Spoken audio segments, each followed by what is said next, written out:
এ কাবিল এই নাফরমান নারীর লোভে সে বলল, আমি আল্লাহর হুকুমও মানি না, আমি নবীর হুকুমও মানি না, আমি বাপের কথাও মানি না, আমি শরীয়তও মানি না, আমি এরই বিয়ে করি।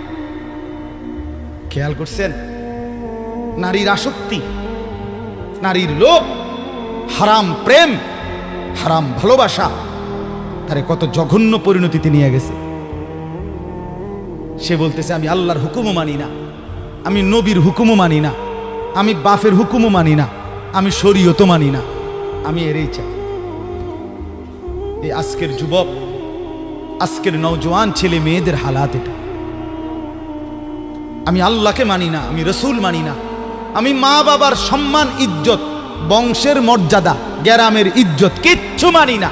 আমার দরকার আমার মোবাইল, আমার অশ্লীল ছবি, অবৈধ প্রেম, হারাম ভালোবাসা, কোনো মেয়ের সম্পর্ক, জিনা ব্যভিচারের সুযোগ, অশ্লীলতা, বেহায়াপনা, পার্ক, রেস্তোরাঁ, বিনোদন কেন্দ্র, হোটেল মোটেল, অথবা কোনো চিপা গল্লি, অথবা গোপন কোনো অসভ্য জায়গা।